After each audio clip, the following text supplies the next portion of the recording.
지금 방송에서 제공하는 투자 정보는 투자 판단에 대한 조언입니다. 방송에서 제공하는 주식의 가치, 가격 상승 및 가격 하락에 대해서는 방송사에서 보장하지 않습니다.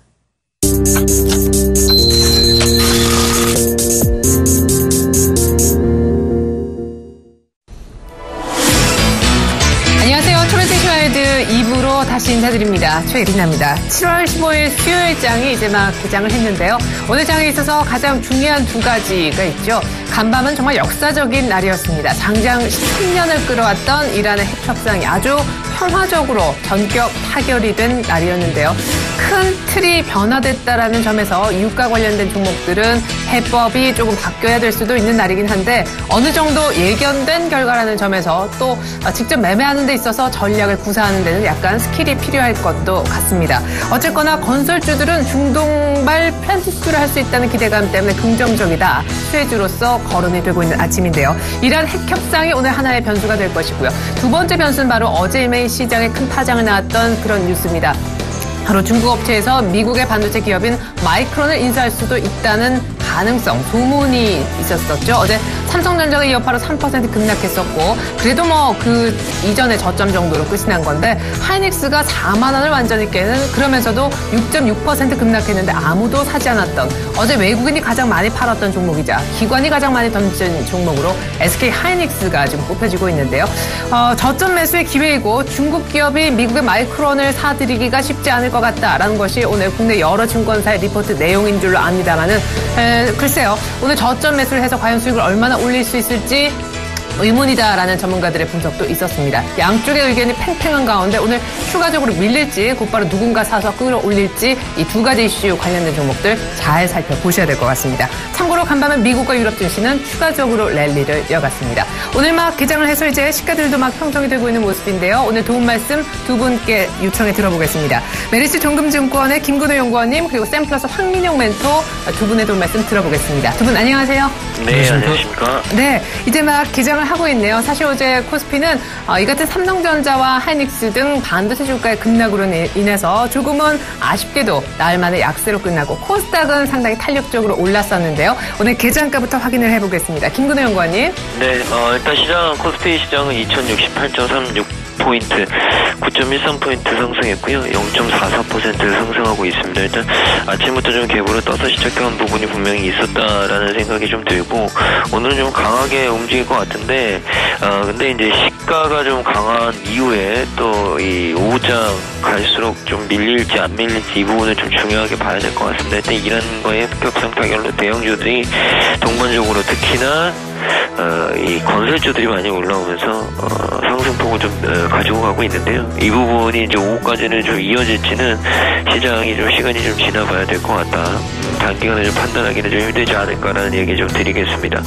코스닥은 761.38포인트, 4.26포인트 상승하고 있고요. 0.56% 상승하고 있는데 또 보면은 코스피는 외국인이 순매수, 기관이 순매도, 코스닥은 외국인이 순매도, 기관이 순매수하고 있습니다.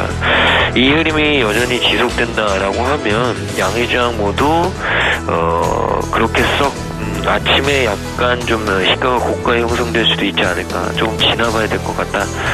시간은 좀 오후장 들어봐야 될 것 같다라는 말씀 드리겠습니다.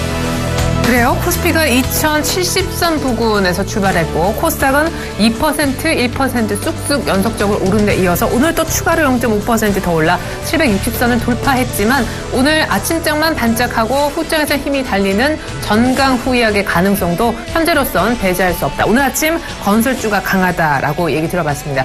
황민영 멘토님 아무래도 이란 핵협상 타결 때문에 건설주가 수주 기대감 때문에 급등하고 있는 것으로 보이는데 나머지 섹터들은 어떤 흐름인지요? 네, 전반적으로 지금 흐름들 체크해 보도록 하겠습니다. 네. 지금 코스피 시장하고 코스닥 양시장 모두 지금 상승으로 출발한 가운데서 가장 강한 업종으로 본다면 건설주가 가장 강하게 움직이고 있고 그다음에 역시 이제 시장하고 같이 올라가고 있는 종목들이 바로 증권주겠죠. 증권주의 흐름 오늘 상당히 좋게 흘러가고 있는데 최근에 저점을 좀 다져주면서 삼성증권, 미래에셋증권, 대신증권 그 외에 이제 여러 가지 증권사들이 오늘 강한 양봉을 형성시키고 있는 그런 과정입니다. 전반적으로 또 상승 흐름을 이어 이어가고 있지만 개별적인 종목들 중에서 좀 크게 밀리는 종목이 오늘 눈에 띄는데요. 대우조선해양이 오늘 거의 급락으로 출발을 한 그런 모습입니다. 지금 현재 10% 정도의 지금 약세, 거의 급락이 나오고 있는 그런 상황인데 어제는 뭐 SK 하이닉스가 급락이 나왔었죠. 오늘은 이제 대우조선해양. 대우조선해양의 경우에는 지금 최근에 나왔던 내용으로 본다면 대규모 플랜트 손실 때문에 대규모의 그 적자가 예상된다는 그 내용들이 어제 이제 나오게 되면서 오늘 시장에서 반영이 되고 있는 그런 모습인 것 같습니다. 현재 10%대 거의 급락이 나오고 있고요. 조선주 전반적으로 본다면 사실 업황 자체가 좋지는 않아요. 그리고 바닥이 어디가 바닥인지 아직 확인이 되지 않았습니다. 따라서 조선주 단기 반등이 나온다고 하더라도 그 반등에 대해서는 따라붙을 필요는 분명히 없다라고 말씀을 드리도록 하겠습니다. 그리고 운수창고 업종도 역시 이제 움직임이 나오고 있는데 아시아나 항공 현재 4%대 상승 분위기고요. 전날 같은 경우에 이란 핵협상 타결로 인해서 지금 건설주들도 올라오고 있지만 역시 이제 핵협상이 타결됐음에도 불구하고 유가가 올라갔단 말이죠. 따라서 오늘 에너지와 화학 업종들이 올라오고 있는데 핵협상 타결 소식은 이제 4월달에 이제 나오기 시작을 했기 때문에 이미 거의 선반영이 되었다. 이런 부분들이 지금 에너지주들의 강세로 다시 연결이 되고 있는 모습인 것 같습니다. 오늘 SK하이닉스가 1.4% 상승 중이고요. GS 그리고 SOE 모두 상승하고 있습니다. 그리고 화학업종 역시도 주가의 반등이 나오고 있는데 하나케미칼 그리고 금호석유 그리고 롯데케미칼, LG화학까지 전반적으로 상승 분위기가 지금 나타나고 있는 그런 모습입니다. 네, 그래요. 무엇보다 대우조선해양이 10% 급락하는데 2분기 빅베스 전망 때문이다라고 해주셔서 신저가를 경신하고 있는데 잠시 후 이렇게 크로스로 조선주 뷰를 김근호 연구원님께도 저희가 더블 체크해 보겠고요. 건설주 쪽도 뷰도 양쪽 다 의견을 한번 들어보는 시간 가져볼 겁니다. 이렇게 해서 업종별로 분위기 한번 쑥 봤는데 일단 오늘 건설주가 상당히 강한 모습, 어제 이미 신저가를 찍은 상황에서도 대우조선해양이 오늘 추가 급락하는 모습이 특징적이다라고 보여지는데요. 수급은 어떤지 오늘 시장의 분위기는 아침장 나쁘지 않은데 확인해 보겠습니다. 김근호 연구원님. 네, 코스피 시장은 아까도 말씀드렸듯이 개인이 순매도, 외국인 순매수, 기관이 순매도 보여주고 있습니다. 외국인이 290억 정도 코스피 시장에서 순매수하고 있고요. 기관은 130억 정도 순매도하고 있습니다. 창구별로는 금융투자하고 보험이 순매수, 그리고 나머지 창구들은 전체적으로 순매도가 좀 나오고 있다. 일단 오늘 위에서 시작한 부분이 좀 차익 실현에 대한 부분을 좀 부채질한 것 같기도 하다는 얘기 좀 드리겠습니다. 코스닥은 개인 순매도, 외국인 순매도, 그리고 기관이 순매수, 금융투자와 투신, 그리고 연기금 중심으로 순매수가 좀 나와주고 있고요.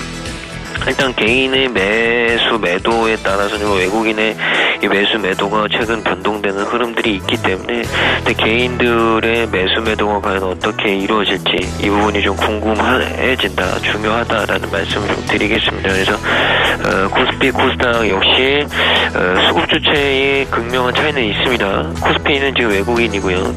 코스닥은 기관입니다.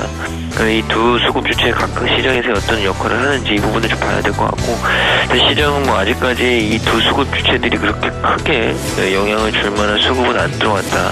이제 슬슬 시간이 지나면서 이 양수급 주체의 방향성이 좀 결정되지 않을까라는 말씀을 좀 드리겠습니다.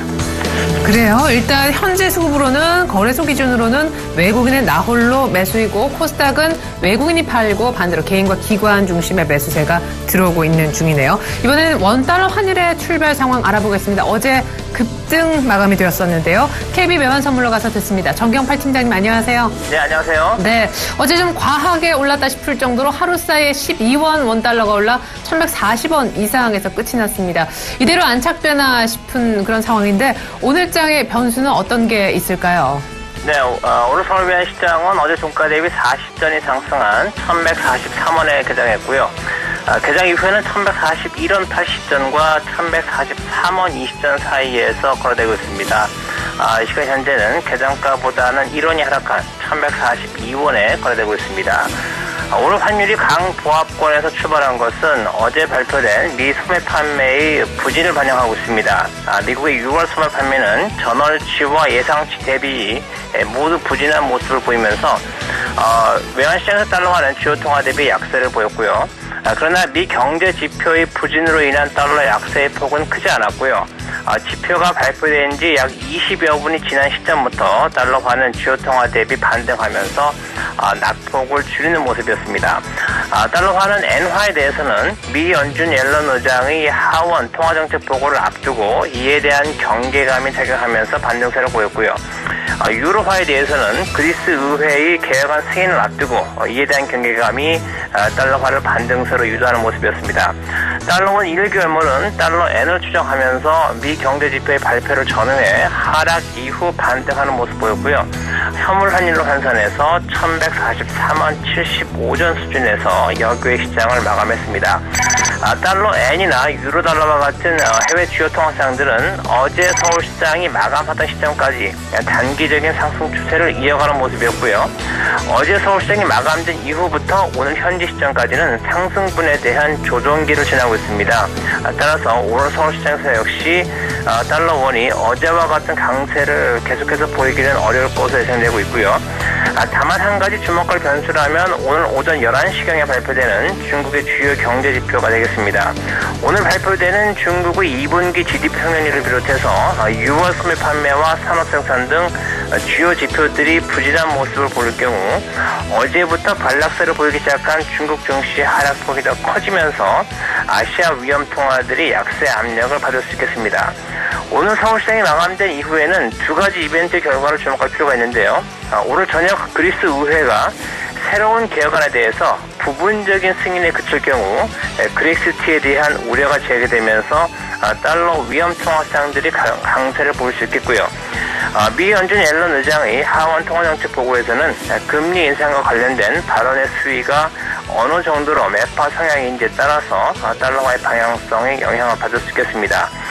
기술적인 측면에서 보면 글로벌 달러가 오늘 아시아장에서의 조정기를 마치면 유럽장이나 뉴욕장에서는 새로운 단기 상승 추세를 맞이할 것으로 보이는 만큼 내일 서울시장에서는 달러원이 오늘 종가보다 상승 출발할 가능성이 높아 보인다는 말씀을 드리겠습니다. 오늘 달러원은 1141원에서 1144원 사이의 거래 범위로 예상됩니다. 네, 오늘은 조금 조용하지만 장중에 중국의 2분기 GDP가 부진할 경우 여기서 상승폭을 달러원이 더 늘릴 가능성, 그리고 간밤에 미국의 옐런 재료 그리고 그리스 재료로 인해서 내일 아침 더 위쪽의 레벨에서 시작할 가능성이 있다. 위쪽으로 많이 가능성을 열어두셨습니다. 지금까지 KB배환선물 정경팔 팀장의 분석, 환시장 관련해 들어봤습니다. 잘 들었습니다. 네, 감사합니다.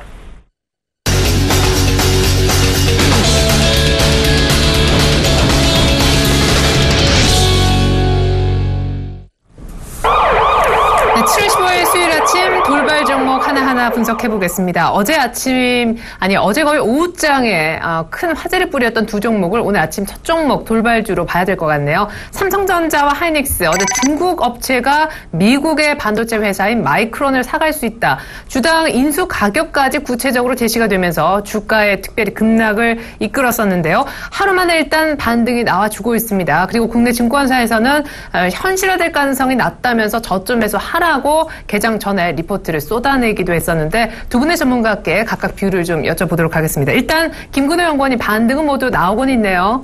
네, 맞습니다. 일단 중국 기업의 청원 유니그룹이 마이크론을 인수할 수 있다라는 루머가 좀 돌면서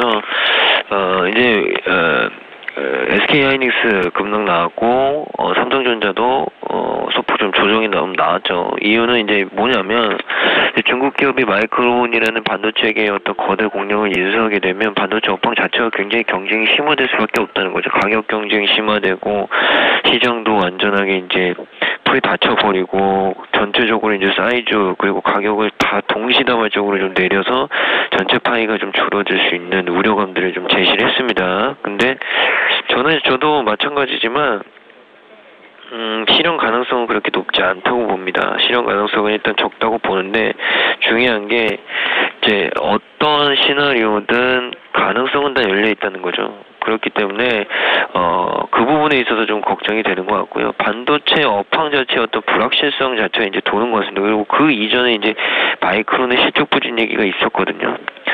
반도체 업황이 사실 기대감을 굉장히 모았는데 오래가지 못했습니다. 그리고 다시 한번 좀 돌려놨고요. 그래서 과연 하반기 전에 이제 업황이 좀 터닝 될 수 있느냐, 이런 것들에 대한 의구심들이 굉장히 좀 강하게 일어났기 때문에 약간 좀 고민을 해보셔야 될 것 같습니다. 그래서 현재 인수 프리미엄이 좀 낮은 부분들, 이런 것들이 인수권에 대한 성사 가능성을 굉장히 희박하게 보는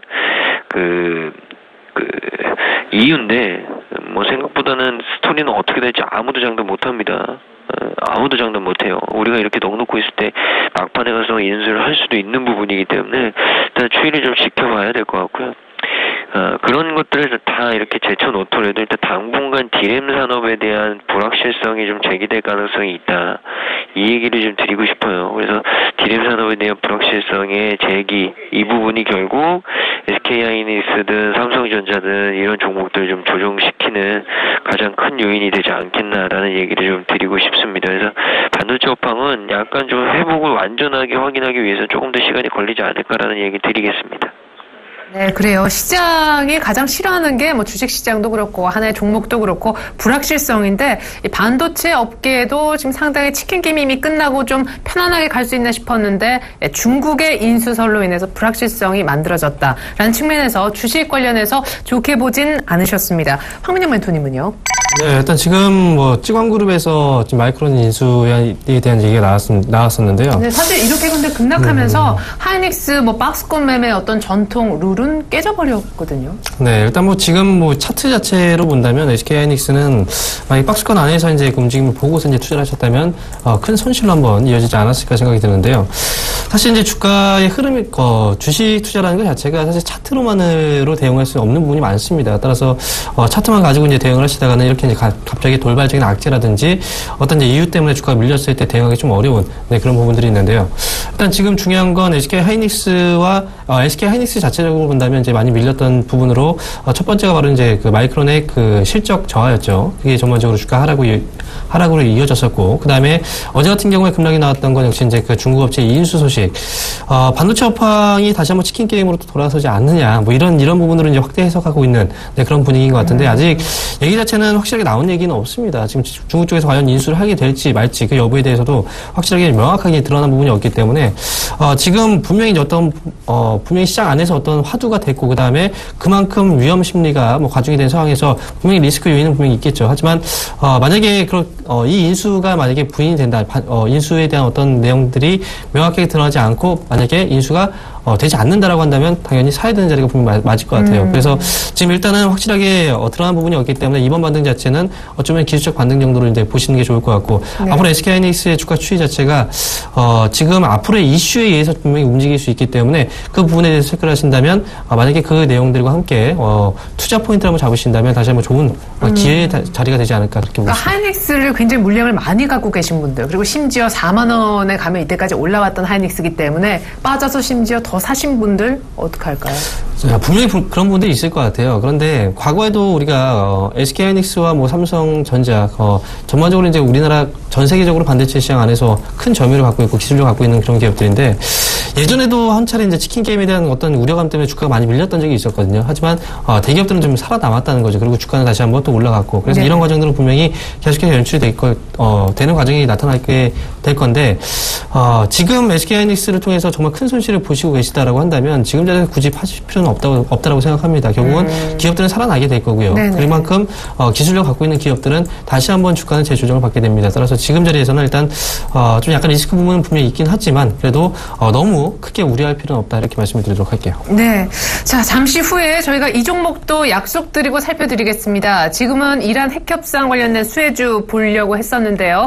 대우조선해양이 현재 10%가 아니라 17% 넘게 급락하고 있거든요. 이 종목 그냥 곧바로 한번 좀 더 보고 이란 핵협상 타결된 관련주 보는 게 순서가 아닐까 싶어요. 지금 대우조선해양은 사실 봄만 해도 2만 원짜리 주가였는데 오늘 지금 만 원대를 겨우겨우 지키고 조금 전에 깨졌었습니다. 2조 원대 손실을 숨겼다는 소식이 있어요? 네, 아까 그 얘기시죠? 네, 대우조선해양이 바로 전날이었어요. 이제 대규모 손실에 대한 얘기가 전날 나왔었고, 그러고 나서 오늘 자리에서 주가 크게 밀린 건 이제 2조 원대 손실을 숨겼다. 이게 이제 시장에서 또 한 번 트리거 역할을 했던 것 같습니다. 지금 해상 플란트 쪽에서 이제 2조 원대 손실, 누적 손실을 발행했지만 이게 이제 재무제표에 반영이 되지 않았던 것으로 이제 확인이 됐기 때문에 이와 관련해서 이제 역시 뭐 조선주에 대한 어떤 불신 그리고 실적에 대한 우려감들이 급격하게 반영되면서 오늘 주가가 좀 많이 크게 밀리고 있는 그런 모습입니다. 사실 조선주에 대해서는 제가 방송에서 매번 많이 드렸었는데 조선주는 바닥이 어딘지 모릅니다. 그래서 단기적인 반등이 나온다고 하더라도 조선주 이 반등을 위해서 더 크게 한번 수익을 내봐야지 이런 전략 자체는 정말 이제 어떻게 보면은 불길 속에 뛰어드는 불나방의 불나방 같은 그런 이제 행동이다라고 말씀을 많이 드렸었고, 역시 조선주에 대한 실적은 전반적으로 2분기도 역시 좋지 않을 거예요. 그래서 올해 안에 뭐 턴어라운드를 할 수 있을지 그 여부에 대해서는 아직 좀 미심쩍은 부분이 많습니다. 따라서 대우조선해양도 역시도 지금 뭐 실적이 정말 안 좋은 이런 부분들 때문에 주가 밀렸는데, 이제 2분기 실적 시즌이 도입하는 그 시점에서 실적에 대한 우려감들이 있다면 분명히 그 종목에 대해서는 거래하지 않는 것이 잘 맞다고 생각하기 때문에 대우조선해양 좀 아쉽지만 어쨌든 뭐 단기적인 반등 때문에 또는 최근에 저점을 한번 다지는 게 아닐까, 이 횡보 구간에서 들어가신 분들의 경우에는 어쩔 수 없이 지금 자리라도 좀 나오시는 게 좋지 않을까 그렇게 보고 있습니다. 네, 조선주 지금이라도 팔았으면 하셨는데, 역시 같은 질문을요 김근호 연구원님께도 드려보겠습니다. 사실 조선주 분위기가 안 좋은 건 사실이지만 대우조선해양이 이렇게 2조 원이나 되는 엄청난 손실을 숨겼기 때문에 오늘 특별히 더 급락하고 있는 것도 맞잖아요. 오늘 대우조선해양의 문제를 조선주로 확산해서 볼 필요가 있느냐, 질문을 이렇게 드려볼게요.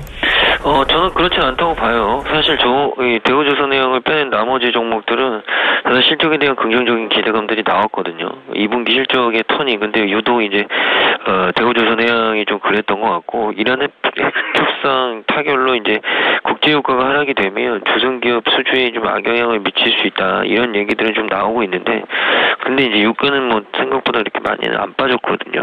그래서 조금 더 지켜보는 봐야 될 것 같습니다. 근데 대우조선해양은 그거와는 좀 다른 이슈입니다. 2분기 영업손익을 많이 나왔기 때문에, 그리고 또 한 가지는 뭐 2조 원대 손실을 좀 숨겼다, 뭐 이런 얘기들이 좀 나오고 있는 것 같아요. 아직 확인은 안 된 부분이 있겠지만요. 만약에 이게 진짜로 이렇게 된다면 시장에서 어떤 투자적인 이 투자자들의 어떤 센티도 굉장히 좀 부정적으로 바뀔 가능성이 있거든요. 그래서 맞은 데에다 추가적으로 더 맞을 가능성도 있습니다. 그래서 그 부분을 좀 체크를 해야 되겠죠. 삼성重工업이라든지 이런 회사들은 선제적인 구조조정을 했었고, 오히려 그런 부분들이 실적에 대한 어떤 안정성을 보여줬는데, 이 대우조선은 좀 달랐습니다. 저가 수주의 어떤 후유증, 이런 부분들 때문에 실적이 좀 급락하는 부분들이 있었습니다. 그래서 제가 봤을 때는 이번에 대우조선해양이 이 빅3 중에서는 약간 타격이 제일 좀 크지 않을까, 이런 얘기 좀 드리고 싶습니다.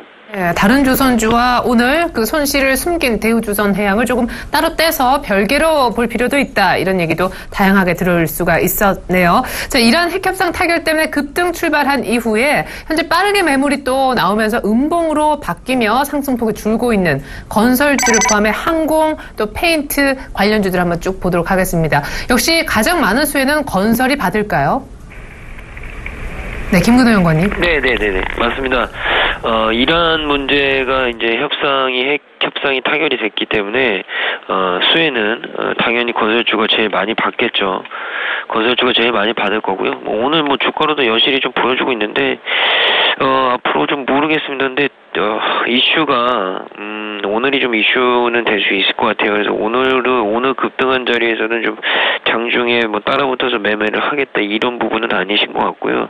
좀 주가가 오늘 끝나고 좀 잠잠해지면, 그때서야 이제 음봉 때 좀 접근을 하셔서, 들어가시는 게 맞을 것 같다라는 생각을 좀 드립니다. 그래서, 제가 봤을 때는 이제 이란 핵협상 타결이 국내 건설사들의 어떤 이 이슈는 분명히 될 수 있다, 기회는 제공해 줄 수 있다, 이런 얘기를 드리고 싶거든요. 근데 중요한 건 건설주들의 오늘 반응은 약간은 좀 과했다라는 생각은 좀 듭니다. 그래서 윗꼬리들을 좀 다는 종목들이 좀 나오곤 있어요.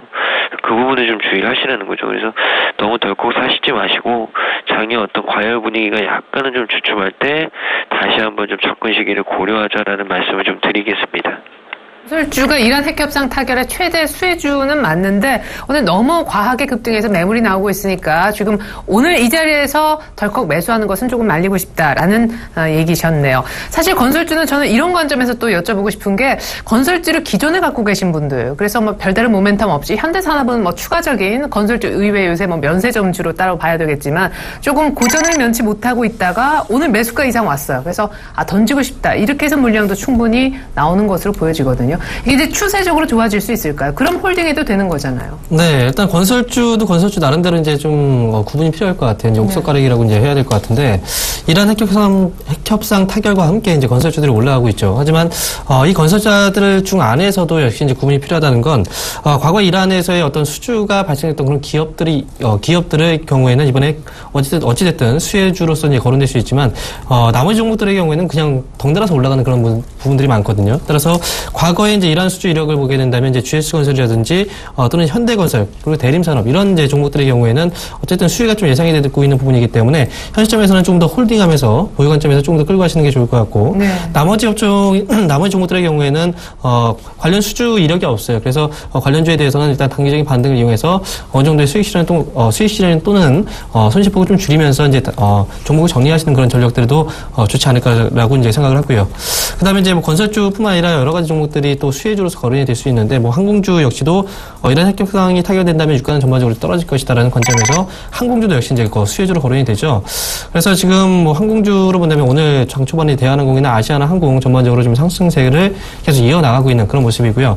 그리고 또 이제 수혜주로 본다면 또 건설주가 움직이면 건설주도 역시 이제 같이 움직일 수밖에 없는 그런 구조이기 때문에 뭐 건자재 관련주도 역시 더 꾸준하게 이제 그 성장세는 분명히 이어지지 않을까. 만약 건설주와 건자재주로 본다면 장기적인 관점에서는 건설주보다는 건자재에 대한 어떤 매력도가 조금 더 높다라고 이제 보여지고요. 그리고 뭐 수혜주와 피해주를 일단 거론을 해본다면 전반적으로 지금 뭐 유가의 하락도 있겠지만 정말 안전자산인 금값의 또 하락세도 역시 어느 정도 예상이 되고 있거든요. 네. 금값 같은 경우에는 이제 필라델피아 금 가격 지수를 보게 되면 0.8%, 뭐 전날 같은 경우에 이제 뭐 소폭 올라서긴 했지만 어쨌든 금 가격은 추가적인 하락세로 접어들 가능성이 높다라는 부분에서 본다면 금값 하락 시 수혜주들 금을 이제 사용하는 그런 업체들이죠. PCB 업체 같은 경우에는 그래도 시장 안에서 크게 부각은 되지 않았지만 관련주로서도 같이 한번 수혜주로서 구분해 볼 수 있다 이렇게 말씀을 될 수 있겠습니다. 네, 이런 핵협상 관련해 오늘 최대 수혜주로 분석되면서 건설주가 아주 가파른 상승세를 보여주는 아침, 건자재도 놓치지 말고 같이 보자라고 해주셨는데 탑픽은 뭔가 사실 저희 일부 프로그램에서는 좋긴 좋은데 약간 밸류에이션의 부담도 느껴지는 자리다 분석도 있었거든요. 글쎄요, 건자재주를 제가 한 2주 전에 탑5 특집으로 이제 제가 진행했었는데 그때 이제 말씀드렸던 종목들을 보게 된다면 LG 하우시스 같은 경우에도 이제 추천드리고 급등이 한번 나오고 나서 현재 소폭 이제 뭐 올라가는 그런 흐름들은 계속 좀 만들어주고 있는 그런 과정이고 그 다음에 또 본다면 뭐 한샘이라는 기업도 역시 뭐 주가가 계속 올라가고 있는 이런 문제 모습들은 많이 나오고 있죠. 그리고 이건산업 이라는 기업도 역시 최근 들어서 많이 올라왔어요. 그리고 그때 당시 이제 제가 탑픽 종목으로 뽑아드렸던 종목이 바로 영보화학이었죠. 영보화학 같은 경우에 오늘 뭐 4.3% 또 추가적인 반등이 지금 나오고 있는 과정인데 제가 생각했을 때 이렇습니다. 지금 건자재주라고 해서 모든 그 건자재주 자체가 똑같은 사업을 영위하고 있는 건 아니거든요. 그래서 PBR이든지 뭐 PER이든지 이 기준 자체를 같은 사업에서 같은 매출 비중을 갖고 있는 그런 기업들이 행해서 이제 만약에 비교를 해본다면 모르겠지만 예를 들어서 이제 LG하우시스 같은 경우 인조 대리석이라든지 자동차 부품 쪽을 또 납품하고 있는 그런 업체고 그다음에 한샘은 부엌 가구입니다. 그리고 또 이건산업은 뭐 자재 쪽이고 그리고 뭐 쌍용양기 같은 경우는 시멘트 쪽이죠. 그리고 영보학 같은 경우에는 건축용 보온재 사업 분야가 다르기 때문에 같은 밸류에이션을 놓고서 평가한다는 것 자체가 좀 말이 되지 않고 그래서 이 업종들마다 PER 같은 경우에 10배 정도 수준에 놓인 그런 기업들도 있지만 건자재 안에서 어떤 기업은 뭐 30배가 넘는 그런 PER을 갖고 있는 기업들도 있거든요. 같이 한번 묶어서 그렇게 포함을 시켜서 밸류에이션 평가한다는 것 자체가 좀 말이 되지 않는다 그렇게 말씀을 드릴 수 있겠습니다. 네, 그럼 여전히 탑픽은 건자재 가운데 영보화학으로 보시는 거예요? 일단 탑픽 종목은 영보화학 말씀드렸는데 이제 한 가지 더 종목을 말씀드린다면 이제 지금으로서 이제 이건산업 역시도 탑픽 종목 중에서도 우리가 관심 있게 봐야 되는 그런 종목이다 이렇게 말씀을 드릴 수 있겠습니다. 네, 오늘 전고점 살짝 뚫는 자리에서 음봉 나와서 참 사고 싶은 그런 자리를 만들어주기도 하는데 건자재주 가운데 영보화학과 더불어서 이건산업도 좋아 보인다. 탑픽주 하나 더 추가를 해주셨습니다. 오늘 한화갤러리아 타임월드 있잖아요. 신의 면세점 사업자로 선정되면서 급부상의 그 바로 직전부터 상한가를 치기 시작한 바로 이 종목이 오늘 결국 또 상을 갑니다. 이렇게 해서 지금 4거래일 연속 상한가를 치게 된 셈인데요. 주가는 지금 6만 원짜리가 17만 원이 돼서 시총도 1조에 육박했습니다. 갖고 계신 분들이야 그런데 그냥 이런 상황을 보면서 전문가들은 어떤 생각을 하나 짧은 코멘트가 좀 들어보고 싶어요. 김근호 연구원님. 네. 일단 부럽단가요, 그냥? 예. 반응이 너무 좀 과도하긴 했다라는 생각이 좀 듭니다. 근데, 모르겠습니다. 이 면세점 확정 이전에 그냥 단순하게 하나 갤러리아 타임월드라는 회사만 봐도 그 회사만 보더라도 사실은 좋은 회사였거든요. 근데 면세점까지 좀 더해지면서 오늘 좀 움직임이 좀 시세가 나오는 모습인데 저는 이거 무슨 오늘 상이 풀릴지 안 풀릴지 일단 뭐 상한가에 잔량은 27,000주 정도 되는데요. 저는 이거 상한가 풀리면은 진입해야 된다라는 주의를 좀 갖고 있거든요. 그래서 만약에 오늘 장중에 좀 상이 풀리면 저는 이 종목 들고 가면 적어도 한 20만 원대까지는 좀 해볼 수 있지 않을까라는 생각을 좀 갖고 있습니다. 그만큼 좀 강한 흐름이 좀 나올 가능성이 굉장히 높은 종목입니다. 물론 뭐 음봉 때 더 사셔도 되고, 근데 저는 일단 상이 풀리면 좀 사요. 왜냐하면 실적도 실적이거니와 이 하나 갤러리아 타임월드와 의 주주가 또 하나케미컬로 되어 있고요. 그러니까 하나그룹이 올 한해 굉장히 커질 가능성이 높거든요. 여러 가지로. 저는 이제 하나 갤러리아 타임월드 같은 경우에는 뭐 거기다 이제 면세점 사업까지 좀 덧붙이면서 더 긍정적으로 보기 때문에 오늘 장중에 만약에 상한가가 풀리는지 안 풀리는지를 좀 유심히 보셔야 되지 않을까. 그래야 상승폭을 따라잡을 수 있지 않을까라는 생각을 하고 있다라는 얘기를 좀 드리고 싶습니다. 그래서 오늘 호가창 좀 잘 보시면서요. 상한가가 좀 풀리는지 안 풀리는지 이 부분에 대해서 꼭 체크를 좀 잘 하시라는 말씀을 좀 드리겠습니다. 네, 그래요. 하나갤러리아 타임월드는 오늘 상한가 풀리면 빨리 진입해서 그때라도 사야 된다. 일단 사면 20만 원은 반드시 보게 될 거다. 한화케미칼과 또 하나그룹에서 키울 가능성, 면세점 제외하고도 기업이 너무 좋았었다라고 살펴주셨는데, 그러니까 펀더멘털이 되는데 지금 재료가 아주 센 게 붙었다라는 얘기시죠. 같은 관점이세요, 황민영 멘토님. 저는 이런 얘기까지 기대하고 여쭤본 건 사실 아니었는데요. 예. 네. 사실 이제 면세점 이제 확정 소식과 함께 그때 이제 금요일이었죠. 금요일에 5시에 나왔는데. 사실 전혀 생각하지 않았던 후보였는데 좀 그렇죠. 미안하지만. 그런데 예. 사실 이게 그 전에 보면은 금요일날 이미 이제 상한가에 들어간 상황이었어요. 그래서 참 신기하게도. 미리 그 내용들이 유출이 되지 않았을까. 아는 사람들은 이제 일부 알고서 이제 들어가지 않았을까라는 생각이 들어요. 네네. 사실 이제 하나 갤러리아 타임월드 같은 경우에는 그렇게 기대를 안 했던 것처럼 네. 이 기업이 이제 당선이 되고 나서 낙찰이 되고 나서 주가 좀 급등세가 나타나고 있는데 글쎄요, 저는 입장 자체가 좀 다를 수 있어요. 뭐 사람들마다 이제 투자 포인트, 투자하는 그 상황 자체가 좀 다를 수 있기 때문에 저 같은 경우는 하나 갤러리아 타임월드가 지금 최근 들어서 이제 거의 4거래일 연속 지금 상한가에 들어갔는데 만약에 이 기업이 정말 좋았다고 한다면 이 기업을 끌어올리는 그 주체가 누군지를 일단 보시는 게 좋을 것 같은데 저는 이 기업을 지금 끌어올린 게 개인들로 잡혀 있거든요. 그래서 개인들이 지금 흥분해서 지금 올렸는데 그렇다고 한다면 이제 지금 만약에 이거에 대해서 좀 좋게 알고 그다음에 좋게 들어왔다고 한다면 외국인 또는 기관들 뭐 투신 쪽 이쪽에서 이제 들어와야 되지 않을까. 저는 약간 리스크 요인은 분명히 좀 있다라고 생각을 하고 있습니다. 예, 그래요. 어쨌거나 두 분의 다른 뷰가 있기도 했었었는데 기대 이상 하나 갤러리아 타임월드를 오늘 상한가 풀리면 진입해야 된다라는 상당히 적극적인 매수 뷰도 있었다라는 점 기억해 두시면 좋을 것 같습니다. 대우조선해양은요 현재 급락세가 더 깊어져서요 20%를 결국 찍고 있네요. 이럴 때는 참 가격 제한 폭이 확대된 게 조금 안타깝기도 한데 어쨌거나 6년 9개월 만에 대우조선해양 주가는 10,000원 밑으로 내려가게 됐습니다. 잠깐 타이어주를 좀 볼까 해요. 타이어주가 신경 안 쓴 사이 이렇게 올라오고 있나 싶을 정도인데 미국 시장에서 또 팔로를 개척했다는 그런 긍정적인 뉴스도 현재 들어와 있습니다. 자동차주 완성차만 보고 있었었는데 이렇게 곁불을 쬐 수 있는 타이어주들은 또 나름대로 선전하고 있었네요. 지난 14일이었죠. 미국 무역위원회, 일명 ITC라고 하는데 여기서 이제 중국산 타이어에 대해서 반덤핑하고 상계 관세를 부과하기로 최종 판결을 내렸습니다. 그래서 관세는 일단 5년간 지속적으로 나오게 되고요. 연간으로 평균 관세율이 31%. 일단 예비 관세 부과 전이었던 2014년 1월에서 11월에 한국 수출액이 중국의 50% 정도 그쳤는데 지난해 이제 12월 달부터 올해 5월까지 중국보다 50% 정도 커졌죠. 그래서 이번 관세 부과가 일단 반사이익이 좀 될 것이다. 그래서 이제 넥센 타이어가 수혜가 가장 크고 뭐 한국 타이어, 금호 타이어도 미국 공장 완공 시에 중국 피해를 만회할 것으로 좀 진단들을 하고 있다. 이런 얘기들이 좀 나왔는데 타이어주 같은 경우에는 제일 중요한 게 신규 수요하고 교체 수요가 과연 어떻게 돌아나가느냐 이 부분이 제일 중요하거든요. 그럼 결국에는 뭐 중국 쪽에 이제 반덤핑 관세 때문에 반사이익을 좀 볼 수 있다. 이런 얘기 나올 수 있는데 이게 과연 얼마나 오래 갈지 그 부분도 좀 판단해봐야 될 것 같아요. 오래 갈 수 있는 부분은 아니고요.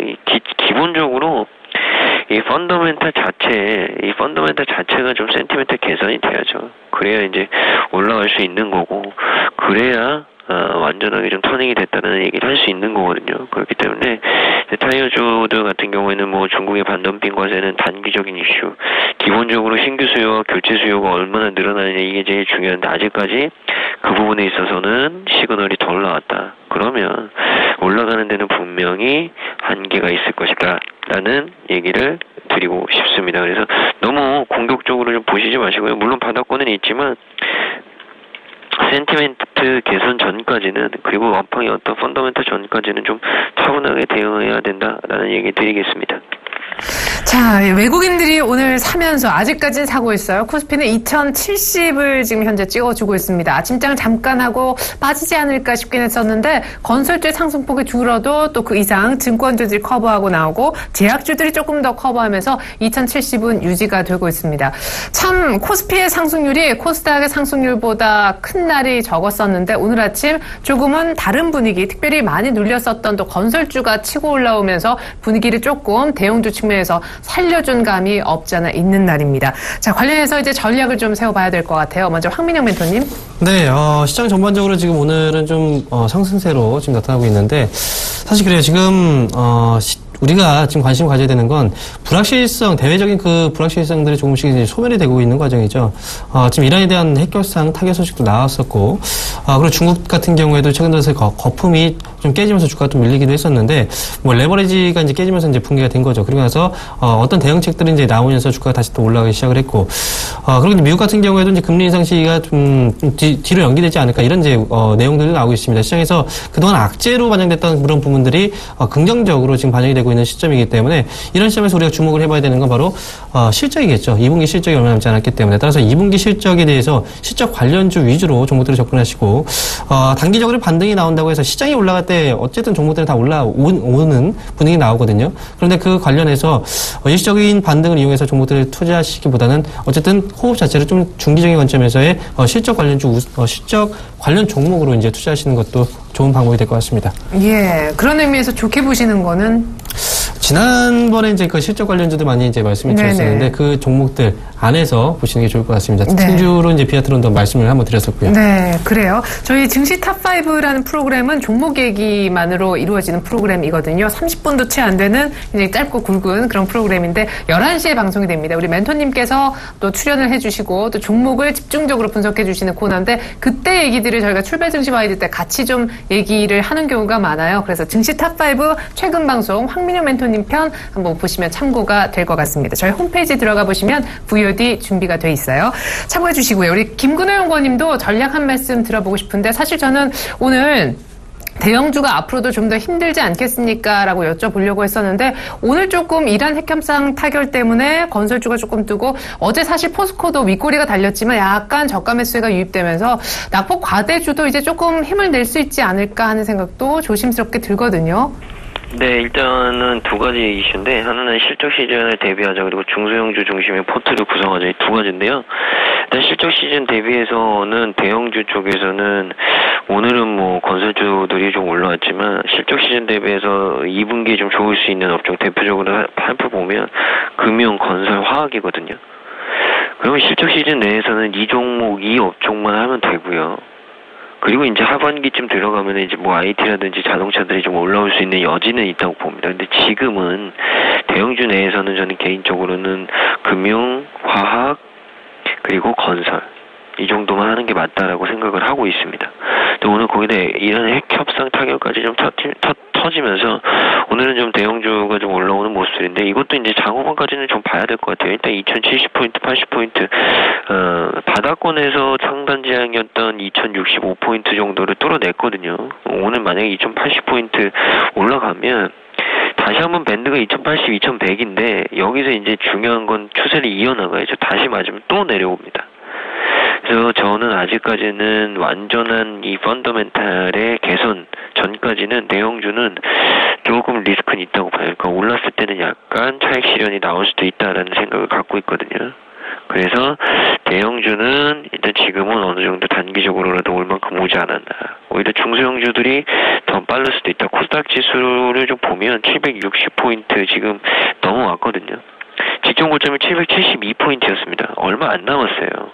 한 1% 정도 남았거든요.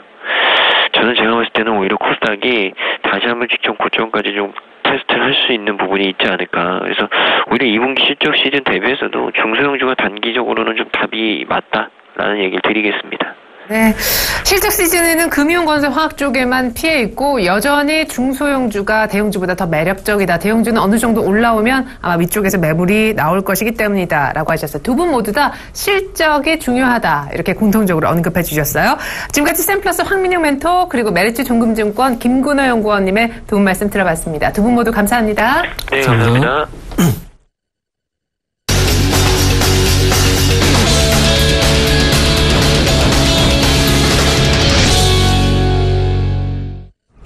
네, 코스피는 현재 2070선 후반이고요. 오늘 손실 2조 원대를 숨겼다라고 해서 급락 출발한 대우조선해양은요. 현재 낙폭이 더 커져서 25.6%까지 밀리며 9,300원대를 그리고 있습니다. 증권사의 목소리 정리해봤습니다.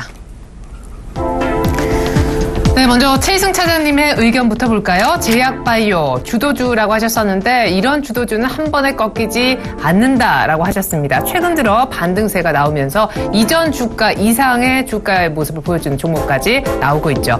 계속해서 정영훈 과장님의 의견입니다. 이란 핵협상 타결됐는데 건설업종 주목하자. 네, 오늘 가장 강한 업종 상승률 1위는 건설주이고요. 김현겸 팀장님은요. 역시 이란 핵협상 타결됐는데 당초부터 유가 하락 수혜주 보자 하시면서 뭐 페인트까지도 얘기하셨었고 제지, 종이류까지도 얘기해 주셨었는데요. 역시 전반적으로 큰 틀에서 항공주를 포함해서 유가 하락 수혜주에 관심 갖자 하셨습니다. 안상희 대리님은요. 변동성 장세가 계속 이어질 것 같은데 분할로 사는 것이 중요한 때다 라시면서 원래 현금 반 주식 반이셨는데 주식을 조금 더 사서 이제 현금보다 주식 비중을 약간 더 높게 가져가도 좋을 만한 장세다라고 해주셨습니다. 네, 오늘 특별히 제약바이오주에 대한 코멘트 변함없이 남겨주신 최희승 차장 전화 연결해보겠습니다. 안녕하세요. 네, 안녕하십니까. 네, 어설픈 종목 교체보다는 현금이 낫다라시면서 2060선 한번 찍었을 때 또 한번 현금화, 중간중간에 현금화를 계속 역시 코멘트를 주고 계시면서도 제약바이오가 급락했을 때 그때 저희가 한번 전화 연결했었잖아요. 그때도 주도주는 쉽게 꺾이지 않을 거다 하셨었는데 정말 그런 모습으로 진행되고 있어요. 네, 뭐 사실 사실 수익 낼 종목이 많지 않습니다. 개인이나 기관이나 외국인이나 주식시장에 좀 들어와 있는 그 유동성 자금은 풍부한 상태에서 사실 기대감을 가지고 주가를 끌어올릴 수 있는 섹터는 확실히 뭐 제약바이오주가 맞고요. 최근에 뭐 그 컴투스를 비롯해서 게임주 쪽으로 일부 좀 매기가 좀 가는 대타 형식으로 좀 가는 게 있었는데 이번에 뭐 어닝 시즌 때 뭐 어떻게 나오는지 좀 봐야 될 것 같습니다만 어닝 시즌 끝나면은 결국은 다시 한번 뭐 제약바이오 쪽에 랠리는 계속되지 않을까 좀 싶습니다. 뭐 역시 뭐 증시 경험대로 뭐 첫 투매는 동참을 하자라는 측면에서 뭐 현금 가지고 있으되 어설프게 이 종목 저 종목 뛰어다니다가 손실 보지 말고 그냥 쥐고 있으라고 한번 말씀드렸었던 부분이고요. 역시 주도주는 한 번에 꺾이지 않는다라는 게 뭐 다시 한번 좀 입증되지 않았나 싶습니다. 다만 조금 이제 과거와 좀 차이가 앞으로 이제 있을 걸로 예상하는 건 뭐냐면 기존에는 사실 어떤 소위 말해서 좀 막말로 어중이 떠중이 다 올라왔었던 측면들이 있었거든요. 그러니까 제약바이오 섹터에 포함되면은. 지금은 그게 아니라 정말로 기대감을 가져볼 만한 것들, 그리고 지금까지 그 R&D 쪽에서 연구개발이 어느 정도 좀 진행이 된 것들, 그런 아이템을 보유하고 있는 제약바이오주들 위주로 좀 슬림화될 가능성이 상당히 좀 높다. 이미 그렇게 진행되고 있고요. 그래서, 막연하게 그냥 제약바이오니까, 이거 많이 아직 못 올랐네? 해서 사지는 마시라는 말씀을 좀 드리고, 지금 시장의 주도주는 뭐 한미사이언스 기존에도 뭐, 그래서 낙폭이 가장 컸습니다만, 가장 뭐 낙폭과대는 역시나 뭐 가장 좋은 그 매수 찬스다라는 게 또 한번 오늘도 12.5% 오르면서 한번 보여주고 있고요. 그 이외에도 제약주 중에서는 뭐 한미약품이라던가 뭐 부강약품 그런 종목들을 계속 관심을 좀 가져보시면 좋을 것 같고요. 지금 외국인 입장에서 봤을 때 이번에 그 ASCO 다녀오신 분 말에 의하면은 중해제약, 대화제약, 한미약품 요 세 가지 종목을 외국인들은 인정을 하고 있다. 뭐 이런 코멘트들이 있더라고요. 그래서 그 종목은 제약주 탑픽으로 좀 놓고 보시면 좋을 것 같고, 예, 오늘 뭐 코스닥 시장은 셀트리온이 급등이 나오면서 뭐 시총 1위이기 때문에 시장 한 5포인트 정도 좀 올려놓는데 상당히 큰 견인차 역할을 하고 있는데 제 다른 바이오주들도 상당히 분위기가 좋습니다. 뭐 HLB라던가 뭐 랩지노믹스라던가 이런 종목들 반응이 좋기 때문에 계속해서 이런 쪽으로는 트레이딩 관점에서 보시면 좋을 것 같고요. 역시나 그리스 문제는 제가 계속해서 매수 찬스라고 좀 말씀을 드렸었는데 지난주에 그 그리스 때문에 빠진 건 아닙니다. 다시 한번 말씀드리지만 그리스 때문에 빠진 게 아니라 많이 올랐기 때문에 그리스 문제를 갖다 붙인 거죠. 하락 이후로. 예, 그렇게 좀 해석하는 게 맞을 것 같고요. 그 이후에 중국의 이제 어떤 그 신용 대란 우려 뭐 이런 부분들이 나와서 대규모 거래 정지 신청들이 나오고 하면서 분위기가 상당히 좀 급냉했었는데 뭐 리커창 총재가 이제 45조 유동성을 또 추가 공급한다는 얘기가 나오면서 지금 중국 증시가 급반등이 나왔죠. 어쨌든 중국 증시는 4,500포인트를 반드시 회복할 거고요. 그래서 그런 부분들을 염두에 한다면은 뭐 당장 지금 나올 수 있는 해외발 악재는 없다 이렇게 말씀드리고, 자, 미국 금리 인상은 뭐 순차적으로 해결될 거기 때문에 뭐 금리 인상 시기엔 주가가 올랐습니다. 참고로 예, 금리 인상한다고 해서 주가가 무조건 빠지냐 그런 건 절대 아닙니다. 장기적으로 봤을 때 올랐기 때문에 그때 일시적인 뭐 충격이 온다 그랬을 때는 매수 기회를 삼으면 될 것 같고요. 마지막으로 좀 짚어드리고 싶은 거는 외국인들이 현재 지금 그 코스피 시장에서는 700억 정도 매수를 하고 있습니다만 최근 일주일 좀 넘게 한 1조 6천억 정도 빠져나갔던 거에 비하면 이제 매수가 상당히 좀 미미한 수준입니다. 그래서 외국인들이 좀 컴백홈을 좀 제대로 해줘야만이 재차 상승 랠리를 세게 이어갈 수 있다. 그래서 외국인들 수급을 다시 한번 좀 관심 있게 좀 봐야 될 시기가 아닌가 싶습니다. 예. 끝으로 어닝 시즌 관련해서 코멘트 들어보고 싶은데 아까 자막에 보니까 큰 기대는 없다라고 적어주셨네요. 네, 뭐 어닝이 나올 만한 섹터는 뭐 당장 좀 없고 일단 기본적으로 IT 자동차는 예, 없는 게 확인이 됐죠. 주가로도 확인이 됐고 삼성 가이어스 나온 것도 그렇고 예, 뭐 자동차 쪽 같은 경우에 가장 큰 시장이 중국에서 판매 감소가 급격하게 일어나면서 거기다 환율 수혜까지도 없는 상황에서 상당히 좀 어렵다 이렇게 좀 보고 있고요. 다만 좀 뭐 그나마 지금 국내에서도 이제 법제도가 이제 재정비되고 뭐 아까 앵커님께서 말씀하셨던 이란 핵 협상이 13년 만에 타결이 되면서 건설주들, 뭐 재건축 관련주들, 리모델링 관련주들, 건자재주들 뭐 이런 쪽에서 상당히 좀 어닝이 좀 좋아질 것으로 좀 보고 있고요. 네, 그런 쪽에서는 계속해서 좀 관심 있게 좀 보셔도 좀 좋을 것으로 보여집니다. 네, 무엇보다 제약 바이오주는 앞으로 미래 성장성을 확보한 확실한 종목만 살아남을 것이다라고 하셨었는데 오늘 기존에 좋게 보셨던 한미사이언스 포함해서 한미약품 그리고 JW 중해제약과 대화제약 이렇게 4종목 다시 한번 추려 주셨습니다. 지금까지 HMC 투자증권 서초지점 최희승 차장의 전략이었습니다. 종목 감사합니다. 네, 감사합니다.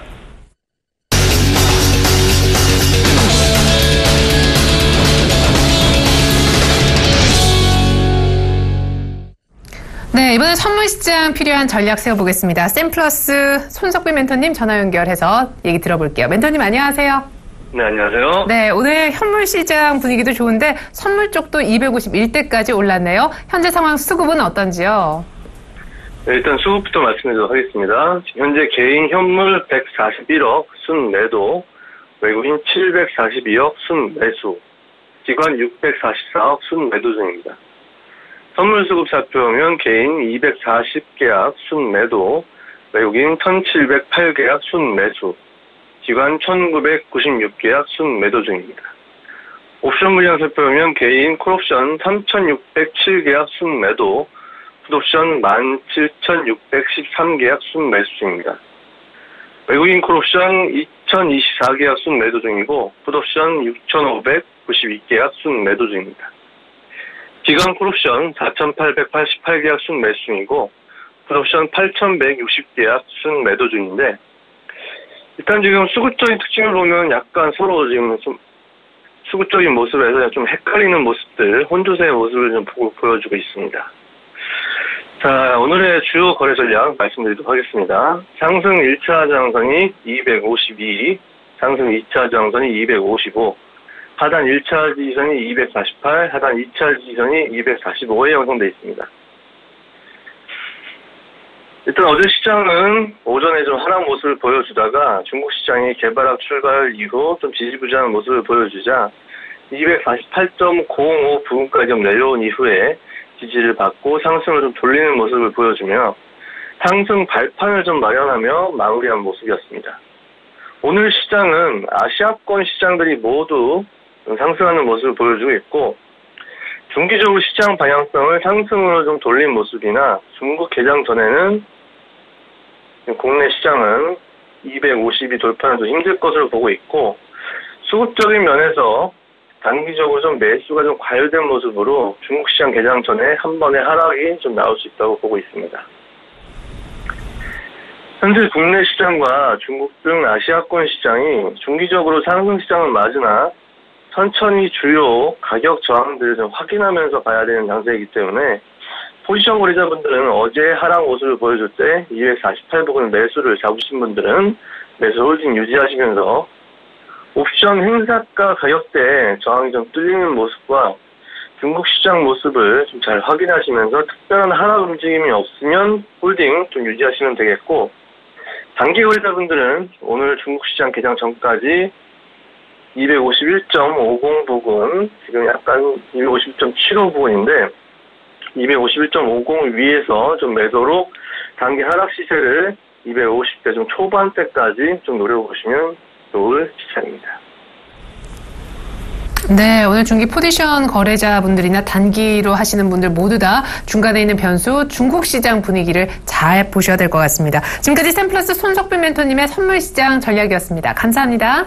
네, 감사합니다. 네, 외국인이 오늘 다시 삽니다. 코스피는 2080에 육박했는데요. 이러한 핵협상 타결이 가장 큰 재료로 시장에 작용을 하고 있습니다. 건설주의 상승률이 돋보이는데요. 저희가 잠시 후 11시부터 시작되는 증시 탑5 시간에는 건설주가 오늘 큰 폭의 상승을 보이는 가운데 건자재주 특집을 또 한 번 2탄으로 마련할까 합니다. 오늘은 샘플러스 이광무 멘토님의 도움 말씀 들을 예정인데요. 여러분들의 많은 관심과 시청 부탁드리겠습니다. 출발 증시 가이드는 여기까지입니다. 고맙습니다.